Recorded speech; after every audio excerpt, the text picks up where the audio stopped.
Hello, everyone. Welcome to Cougar Dash. I am Ryan Root, joined by Cody Schoeler. We are your Cougar Dash hosts. And an hour before tip-off of UCLA road trip for the Cougs, we got some things that we want to discuss. And not going to lie, this is going to be kind of a constructive show for WSU. We're going to talk about kind of the nitty-gritty things, especially with this first topic.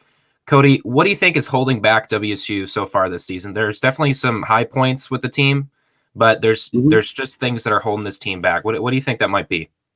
Yeah, I mean, we're definitely starting to see a lot more of the issues with this team as they get into Pac-12 play. Obviously that non-conference slate is a little easier. And I honestly think it comes back to the thing that I thought was going to plague this team from the beginning. And it just comes down to playmaking. They lost CJ Ellaby, which was huge, not only because he was their best player and their best scorer, but because he was the guy. He was one of their only guys that could operate with the ball and actually create looks. They still have Isaac Bonton, who's doing a good job and can be that playmaker and make things happen. But other than that, there aren't many guys that can do that could do it themselves, which leads to shooting slumps and because guys can't really get their own shots a lot of the time. I've said this whole year that when the play clock gets below 10 seconds and Bonton isn't the one with the ball, I get scared because I don't think anybody can really make a lot of plays with the ball themselves. We've seen Noah Williams, who we're going to talk about later, kind of make that jump and become a guy who can score with the ball in his hands. But really, I think it's going to come down to that. It's going to come down to they need guys to step up. They've had guys step up into complementary role player positions, spot up shooters, guys who can score down low. But until they have more guys step up and be able to create and do things with the ball in their hands as a primary ball handler, then I think that is what takes this team to the next level. Because when your point guard has to, run the offense by every single time, then I just think that creates, a lot of difficulties, especially when he's not out on the court or if he's, going through a slump. Yeah, you kind of took a lot of my words right out of my mouth with what you were saying there, but that's pretty much the biggest weakness I think with this team is certainly the ball handling and just the turnover numbers. Last year that was somewhat of a high point for this team, and I mean I think after the first game of the season last year, we were number one in the country in fewest turnovers a game, just after one game, but we were number one in something. We had to grasp onto something, but that's certainly the biggest issue is ball handling and ball control. I mean, if this is really one of the three pillars that Kyle Smith wants to push for this team, ball handling, rebounding, and defense, well, two of those categories you're doing outstanding in. WSU is one of the top rebounding schools in the conference, and I believe still has the number one ranked opponent field goal percentage stat in the nation. That's not the conference, in the nation. So these games are going to get scrappy whenever you go up against WSU. And we saw with Stanford, although Stanford gradually started to pull away because Stanford is Stanford and De Silva is unguardable, as Coach Smith was saying in the presser that week. Ball handling is the downfall for this team because you can only get so many stops. Yeah, defense wins championships, but you got to put points on the board. You can't win a basketball game 2-0. You can't win a basketball game 10-0. Right? It's not football where it's every single play counts. It's you're going to have to put up at least 60 points, and for some teams, that's a given. I mean, if you're Duke or you're North Carolina or you're Gonzaga, those teams will put up 80 on average. For the Cougs to be putting up as little points as they are, a lot of that has to do with the turnovers. I don't even think it's as much as people wanted to talk about the free throw shooting in these past couple of games. That's gotten better, but that wasn't the issue against Stanford. It was ball control and De Silva's being very unguardable. So I suppose I'll ask you, with the shooting numbers not necessarily being the issue and it not being the issue, especially for Bonton, who's been playing great as of late, who really needs to step up in terms of being that next shot creator for this team other than Bonton and we've seen at times Noah Williams? Yeah, and I think, with those two in place, you've got two guards, and that's when you kind of need a wing, they've been going with this, big lineup, putting FA at the 4, which is good, defensively down low, and both of them are good, on the block, but that really hampers their playmaking because neither of those guys can do anything off the dribble. FA can shoot pretty good for his size, but when you do that, I think you put a lot of pressure on whoever is kind of in the middle. That's been Yakumovsky, and he's a freshman. He's still learning. He's a great spot up shooter, but again, he's not somebody that can create with the ball. So I don't know if this is a lineup that they're going for just because of everything that's been happening, or if it's matchup based stuff. But if they stick with that lineup going forward, it's going to be tough because you're really putting everything on those two guards and running a lot of stuff around that. So it would also help to have a bench guy be able to do that. Somebody that can come in, and take the pressure off those. We've seen Ryan Rapp be able to facilitate. Hasn't been able to really get his own shot, but he's been good at running the offense. And then we've seen spurts from some of the younger guys. We've seen TJ Bamba have a good game. We've seen Miles Fitzgerald-Warren have a good game. But, DJ Rodman obviously has been out, but will probably make his return sometime in the next few weeks. And so, if this starting lineup that we're seeing now and what we're going to see going forward, then it's going to come down to somebody providing a spark off the bench, I think. And then, that's where it really is opened up to anybody. But, we're going to need to see another freshman most likely make a big leap. And so it's just going to be a matter of who that guy will be. Well, I want to backtrack a little bit to what you're saying about FA. I mean, FA's been kind of the poster boy for this team the whole season in terms of it. He may not be the best player out in the court, but he's certainly the one player that everyone's talking about whenever they're watching a Coug game, and rightfully so. He's very exciting to watch, and he's got a lot of potential. There's one thing that's making me kind of raise an eyebrow at times, though. These past few games, the majority of his points been from behind the 3-point line. They haven't been baskets down low. I mean, that's kind of Deshaun Jackson's bread and butter these past few games, and he's been a fairly productive. We'll say productive. He's been a very productive freshman ever since he's went into the starting lineup at the center spot. So he's kind of getting the down low baskets for the team, but the majority of his points coming from the 3-point line is a little concerning, because if you're going to have a player that big, that athletic, I know I think he missed a dunk against Stanford, like a one-handed dunk or something like that. Either it was the Stanford game or the Cal game. I mean, when you're that big and you got that hop to you cannot be missing dunks when you're this athletic. And it almost seems every single game the team's looking for like an alley-oop opportunity or like a highlight reel opportunity for FA. And he needs to get those done because he has the talent to do so. If he can shoot all these open threes and make them, sure, that's one thing. But once teams start guarding you from outside the 3-point line, you have to come back into what is making you great in the first place, and that's your athleticism down low. So FA has been very productive for this team in terms of not only scoring, but also on defense. Every one of his blocks are just fun to watch. It doesn't matter who he's blocking. But some of these players need to sort of get back into their own bread and butter of what they're good at in the first place and why they are there in the first place. Kind of like what you were saying with Yakumovsky. Like, his shooting is finally taking form, and it's great to see. It's great to see Bonton have a target out there in the perimeter, but he's got to be able to create his own shot, and it can't just be Bonton. And FA has to get his baskets down low like he's supposed to be, and not taking just 3-pointers to shoot off of for most of the game. We're going to go ahead and progress to the next topic here. This one is kind of a game time decision that I see right now for the 2 p.m. tip-off against UCLA. Noah Williams had a real scary fall against Stanford. It almost looked like he broke his tailbone or something. Like, it looked bad. And I think he even might have hit the back of his head on the ground behind him. It just did not look good. He was obviously in pain.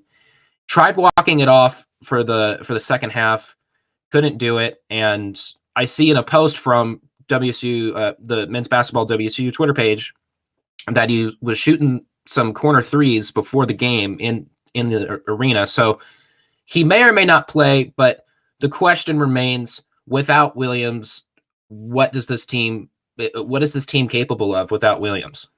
Mm-hmm.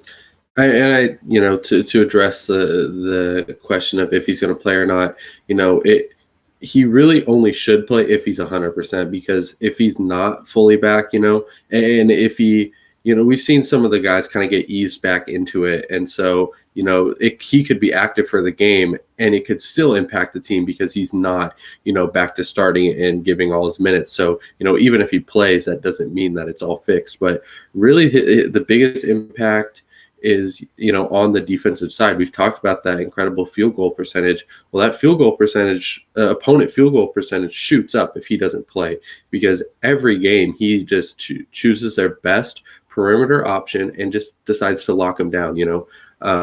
I forget exactly who it was. If it was Jamarl Baker on Arizona or one of those guys that had been kind of lighting it up recently, and he forced him to have one of his worst games of the season, if not his worst game. So he has that ability, which is something that, a lot of casual fans or people that don't really watch the team that often might not notice, because you really have to pay attention. But he can lock down an opposing threat. So, if he's not out there, there's not a guy that can do what he does. There's not a guy, that can defend like he does. So the offense, you may be able to piece together with a few guys stepping up and, more looks equals more points, obviously, for these other guys, but you don't replace his defense. So, that's going to be tough, especially with the UCLA team that has a lot of perimeter options that are all pretty solid. Yeah, it's obvious that Williams brings a ton to the team in statistical categories as well as non-statistical categories. You can't measure intensity that these players bring, and Williams arguably has the most intensity out of any player on this roster in terms of making the big plays when they count, feeding off the crowd's energy. He can't do that this year, unfortunately, but it's no doubt that Williams means a ton to this roster on both sides of the ball. And him making that leap on offense this year is certainly, it shocked at least a little bit. It shocked fans at least a little bit of how much of a jump that he's had this season. But if he does not play against this UCLA team, you might want to chalk it up at that point. And I hate to be negative about it, but you might want to chalk it up because it's like you said with their perimeter play at UCLA. They got like 5 or 6 guys that are averaging double digits. And I think one of them that isn't averaging double digits is averaging like 9.9 points a game. They're not without Chris Smith. I believe Chris Smith, right? Yeah, that's his. Yeah. Chris Smith's out for the year. Yeah. Chris Smith's out for the year, the 6'9" guard, which I think is just cheating. But they got a lot of players that can put points on the board, and they got Tiger Campbell who can make the ball anywhere he wants to put it. So Williams matching up against Campbell would certainly stop his playmaking at least a little bit. And Bonton is no slouch on defense either, but I think it's fair to say that Williams is probably the best perimeter defender on this team, one of the best in the conference. And without Williams, you obviously take that hit on defense. You probably won't be number 1 in the nation in opponent field goal percentage. You might be in the top 10. You might be in the top 5. Who knows? But his perimeter defense means so much to this team to not only spark fast break opportunities, which WSU can be extremely awkward on, I'd like to say. I've never seen so many awkward fast breaks in my life, and that's the word I like to put with it, is awkward. But his shooting, of course, too, like you said, it's going to suck for this team. But who do you think can step up for him in the starting lineup, even though there's Ryan Rapp and DJ Rodman won't be playing this weekend because they are still in COVID protocol. I believe Rodman's healthy. Don't quote me on that. I think it's just protocol that he's still in. We get Brandon Chatfield back this weekend. We'll see if he gets to play 2 minutes or so. But without Rapp and Rodman being able to step up for Williams, I mean, who does that really leave? Bamba or Miles Garrett, or not Miles Garrett, Fitzgerald Warren? I think it has to be Bamba if we're just basing it off kind of what happened last game. I think he's the guy that kind of stepped in and did that. Miles Fitzgerald Warren is good, but I think he is more of a, point guard type, and him and Bonton might not be the best fit, especially if we're talking defensively. We could see that and Bonton kind of move over to the two guard off the ball. But I mean, it's probably going to be Bamba, which, if they stick with the same starting lineup, would be 4 true freshmen starting, which would be pretty insane. But, Bamba provides a little more size and height, which can help defensively. Obviously will not have to have a big offensive role, being that he's just stepping into the starting lineup. But that would be my guess, just because of, the matchups and the way that UCLA has those guards. I don't really see them putting like Kuntz in, who I guess they could, but that would be a really big starting lineup and, might not be able to keep up with them. So I think it'll be Bamba. And, we'll see. He's shown some flashes. He's shown some good development, but this will be a big game for him if he is indeed the one that gets the start. Do you agree, or is there somebody else you think that they could go with? Well, it's like I said, those are kind of the only 2 options for a starting guard. Even if you want to put Kuntz in, I would imagine. I mean, I could picture Yakimovsky playing the 2 more than Kuntz. And even then, like you said, that's a very tall lineup, and Bonton's pretty average for his position. I think he's around like 6'3" or so.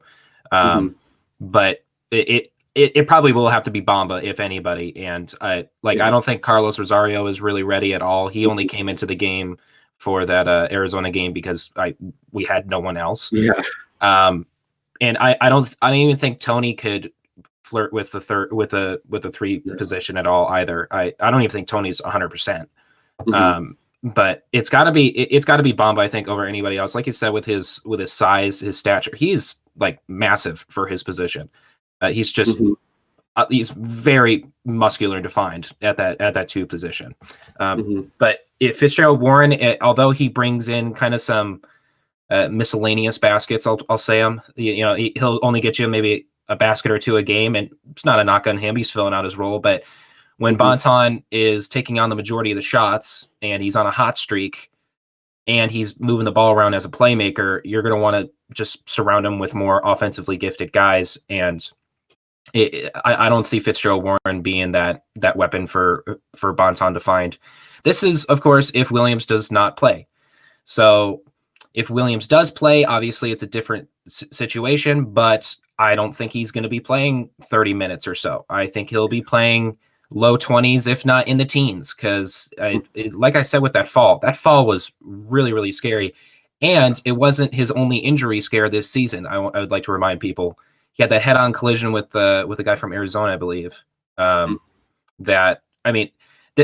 It's not back-to-back games that he's had an injury scare, but it's 2 games in the past 3, right? I mean, that's not good for any player, no matter what the injury is. But he had a head injury in the Arizona game. He has a tailbone injury right now, or hip, or whatever it may be. But he may be a little banged up, even if he is healthy to play. Like you said, if he's 95%, I'm sorry, but we'll see against USC.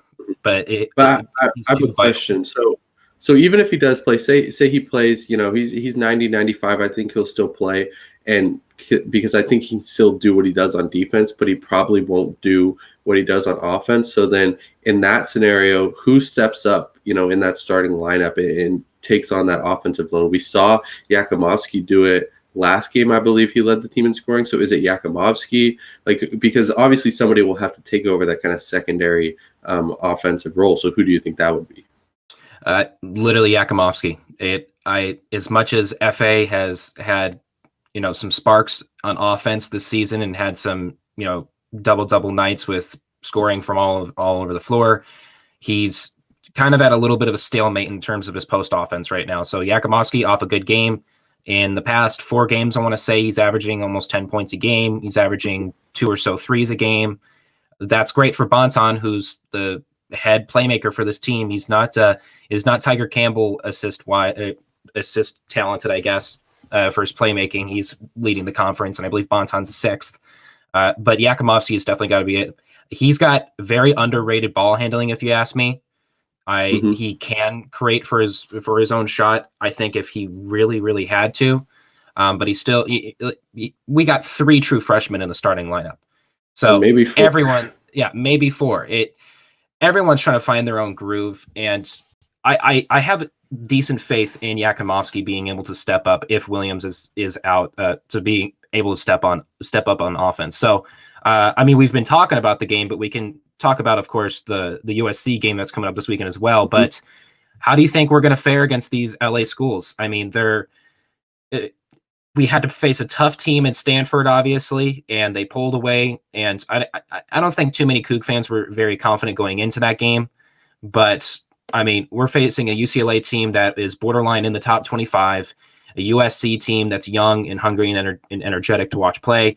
How do you think we're going to fare against these LA teams? I mean, you brought it up. That Stanford team was very good, but I think both of these teams might be better than Stanford. I think UCLA is for sure, and USC. When they're clicking, they certainly have the talent. So it definitely is. We said last week this was going to be the biggest test, but Cal really wasn't a test. But this week, for sure, I mean, this is going to be tough. If they can, take one of these games, then I think they can kind of make a statement as to, them being a better team than people might think. And, without knowing the health of Noah Williams, it's hard to predict, because if he's 100%, I would say that they probably steal one, I think, across both those games. And, I'm kind of looking at the USC game.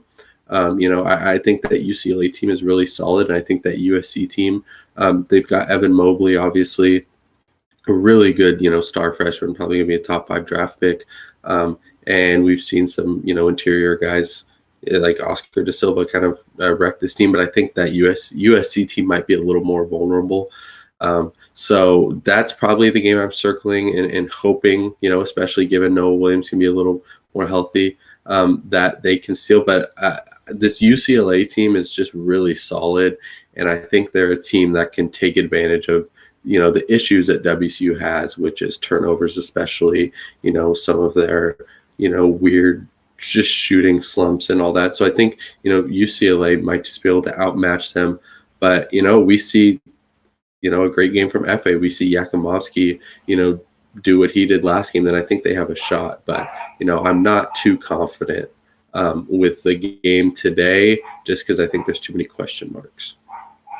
Yeah, if I'm going to pick any game for the win column across these LA schools, I'd probably say UCLA has got a higher chance to winning as opposed to USC. Reason being is UCLA is very perimeter talented. They're a great shooting team. And if we've seen anything from this season from WSU, you are not going to have a good shooting performance on average, right? I mean, they've only allowed teams to shoot over 40% from the field. Only a handful of times. I think you can count on one hand the amount of times they've allowed a team to shoot over 40%. So like I said before, it's going to be a scrappy game. And I think UCLA will be able to dig themselves out of a deficit more than USC, I'd like to say. But I'm also looking at USC's, forward and big man play. I mean, we just had Oscar Da Silva come in and drop, I believe, 25 points, shooting well over 50% from the field, shooting from everywhere. I mean, Kyle Smith, he said they just don't have the personnel to really stop the guy. And knowing that there's more star forwards and star big men in this conference, that's a sense of reality of we're not going to be able to stop those forwards and big men like we can stop guards, right? Like if Matt Bradley from Cal, if Matt Bradley played that game against us, he was probably going to be shooting 4 for 17. It would probably be a very poor performance. But Oscar Da Silva has a season high for an opponent individual with most points in a Coug game, and that's evident enough for USC's talent in the forward and big man position. But UCLA, I think, is going to get frustrated today. They're going to start missing some shots that you think they normally would make. Even without Williams, this whole team knows how to play defense. It will take a dip, but this whole team knows how to play defense. Even when they had, I believe, 90 points against Prairie View A&M, it's like, yeah, we need to get back to defense and work on that. It was near a 30-point victory, and they still want to work on defense. They still want to work on defense. So it's going to take a hit, but this whole team's on the same page. I'd love to do a score prediction, but I don't know how anybody could predict scores for basketball because they're just so all over the place. In terms of like what's I think it might be a 60 in the 60s across both sides. It's going to be a single digit game in the 60s. Neither team's going to shoot well. I'm just being honest with WSU. I mean, Bonton's been hot, but who's to say Yakimovsky may or may not have a bad game. FA might have a tough time shooting from three. It's not going to be a good shooting game, but defense is once again going to be the decision maker for this. Mm-hmm. Well, I do think that if this isn't a good shooting game, if WSU can't create offense, then I don't think they win. I think they have to win this game with their offense today because UCLA, yes, WSU has a good defense, and they can limit what UCLA can do, but they're not going to stop UCLA. They're not going to shut UCLA down. They're not going to do enough on defense to the point where a subpar WSU offense can win the game. I think this UCLA team is going to shoot better than Stanford because Stanford was just, I mean, they were pretty bad. If they still missed a lot of good looks at three, which is not all just WSU's defense. So this UCLA team does have, some better shooters. And so, they're not going to shoot the lights out. But, if we don't see somebody else on WSU play well offensively, then I just don't think they have a chance because when you face a good offense, all you can do is try to slow them down. And that's what they're going to do. But, they could do pretty good on defense. They can hold UCLA to 68 or something points and give themselves a chance. But if nobody is making shots, I'm going to assume that Bonton's going to play well. But if he has a bad game, then I just don't think there's going to be enough scoring for this team, especially if Noah Williams is out or not able to do what he does. If FA goes off for 25, then they've got a shot. If Yakimovsky hits 6 threes, then they've got a shot.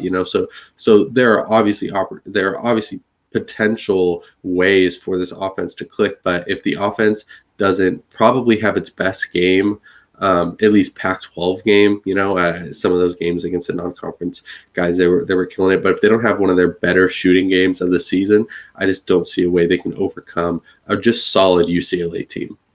Yeah, and just the final tidbit for this UCLA team, they haven't lost a conference game. They're number one in the conference. I think their only losses were against, I think they lost to like Ohio State or something, which is a ranked school, and they lost to another school. I can't remember. San Diego State or San Diego State. Like pretty good, like non-power. Yeah, I believe it was San Diego State. It was the first game of the season that they lost, and then they lost to a ranked Ohio State. But they haven't lost any other game, and they're number one in the Pac-12 for a reason. Obviously, Chris Smith brought a lot to this team, but he wasn't averaging 20 points a game, and everyone else was kind of picking up the gubbins on the way. It was everyone can average double-digit points on this team. There's going to be a ton of people to guard, but WSU, out of any team in this conference, I think is capable of shutting down scorers very efficiently. But once again, it'll come down to defense. Defense is that's the whole theme of this team this year. But that is all the time that we have for today. I got one more thing. I just want to say, elite hair matchup: Isaac Bonton versus Tiger Campbell. Probably the best hair matchup you'll see easily in the conference, maybe in the country. So if you don't care about basketball, but you're into cool like hairdos, this is the game for you. Elite hair matchup. That's all I want to say. Yeah, if CJ Elby was still on the team too, that would have been perfect. It would have been great. But yeah, you can see us again at the same time next week. You can find our written content exclusively on Sports Pac-12, and you can follow them on Twitter at Sports Pac-12. You can find links to that written content on our website, dashsports.tv, and make sure you follow us on Twitter, Facebook, Instagram, and TikTok at dashsports.tv. Lastly, don't forget to subscribe to our YouTube channel, Dash Sports, where you can find all of our shows, clips, and all that good stuff. Thanks for watching. Thanks for tuning in. Make sure you watch the 2 p.m. tip-off in 30 minutes here and see WSU potentially take down UCLA. You can catch us at the same time next week. As always, go Cougs.